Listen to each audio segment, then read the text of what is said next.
देखती आंखों सुनते कानों आपको हिना समी और तारिक अजीज का सलाम पहुंचे।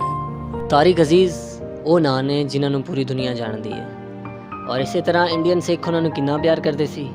ਆਓ ਤੁਹਾਨੂੰ ਇਹ ਉਹਨਾਂ ਦੀ ਜ਼ੁਬਾਨੀ ਸੁਣਾਉਂਦੇ ਹਾਂ।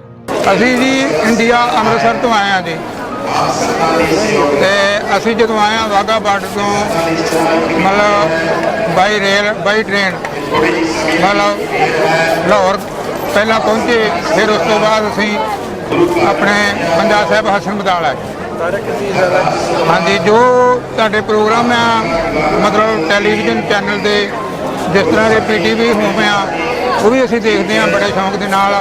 ਇੱਕ ਤੁਹਾਡਾ ਪੁਰਾਣਾ ਪ੍ਰੋਗਰਾਮ ਆਉਂਦਾ ਸੀ ਤਾਰਕ ਅਜ਼ੀਜ਼ ਜੋ ਐਂਕਰ ਦੇ ਨਾਂ ਨਾਲ ਵੀ ਜਾਣਿਆ ਜਾਂਦਾ ਹੈ, ਉਹਨੂੰ ਵੀ ਅਸੀਂ ਬੜੇ ਮਤਲਬ ਪ੍ਰੇਮ ਦੇ ਨਾਲ ਉਸਦਾ ਵੀ ਪ੍ਰੋਗਰਾਮ ਦੇਖਦੇ ਹਾਂ।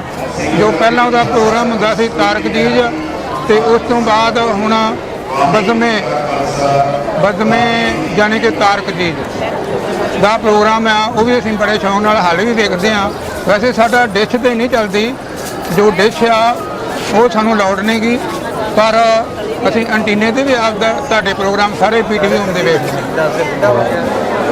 ਹਾਂਜੀ, ਤਾਰਕ ਅਜ਼ੀਜ਼ ਦੀ ਉਮਰ ਵੀ ਮੇਰੇ ਖਿਆਲ ਕੋਈ ਅਸੀਂ ਸੁਣਦੇ ਰਹਿੰਦੇ ਹਾਂ 80-85 ਸਾਲ ਹੋ ਗਈ ਆ, ਪਰ ਉਸ ਦਾ ਜੋ ਬੋਲਣ ਦਾ ਅੰਦਾਜ਼ ਆ, ਜੋ ਬੋਲਣ ਦਾ ਲਹਿਜਾ ਹੈ, ਉਹ ਬਹੁਤ ਹੀ ਦਿਲਚਸਪ ਆ, ਕਿਉਂਕਿ ਉਹ ਇੱਕ ਮਤਲਬ PTV ਹੋਮ ਦੇ ਪਹਿਲੇ ਪ੍ਰਸਾਰਣ ਨੇ ਅਤੇ ਇਸ ਬਾਰੇ ਵੀ ਸਾਨੂੰ ਜਾਣਕਾਰੀ ਮਿਲਦੀ ਰਹਿੰਦੀ ਆ।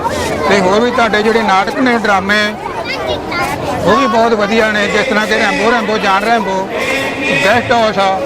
ਉਸ ਤੋਂ ਬਾਅਦ ਜੋ ਵੀ PTV ਹੋਮ ਦੇ ਟੈਲੀਵਿਜ਼ਨ ਦੇ ਪ੍ਰੋਗਰਾਮ ਨੇ ਉਹ ਬੜੇ ਦਿਲਚਸਪ ਹੁੰਦੇ ਨੇ, ਬੜੇ ਮਿਆਰੀ ਹੁੰਦੇ ਨੇ ਅਤੇ ਉਹ ਹਰ ਇੱਕ ਬੰਦਾ ਵੇਖ ਸਕਦਾ, ਫੈਮਿਲੀ ਦੇ ਨਾਲ ਵੀ ਉਹ ਮਤਲਬ ਬੈਠ ਕੇ ਵੇਖ ਸਕਦਾ ਹੈ ਅਤੇ ਬੜੇ ਨੌਲੇਜ ਵਾਲੇ ਵੀ ਹੁੰਦੇ ਨੇ ਉਹ ਪ੍ਰੋਗਰਾਮ। ਅਤੇ ਟੈਲੀਵਿਜ਼ਨ 'ਤੇ ਮੈਂ ਸਮਝਦਾ ਕਿ ਜੋ ਵੀ ਦੁਨੀਆ ਦੇ ਵਿੱਚ ਟੈਲੀਵਿਜ਼ਨ ਚੱਲਦੇ ਨੇ ਉਹਨਾਂ ਦੇ ਉੱਤੇ ਇੱਕ ਪਾਕਿਸਤਾਨ ਟੈਲੀਵਿਜ਼ਨ ਦਾ ਰਾਜ ਹੈ, ਕਿਉਂਕਿ ਇਹਦੇ ਵਿੱਚ ਮਾਲੂਮਾਤ ਵੀ ਬੜੀ ਹਾਸਲ ਹੁੰਦੀ ਆ ਅਤੇ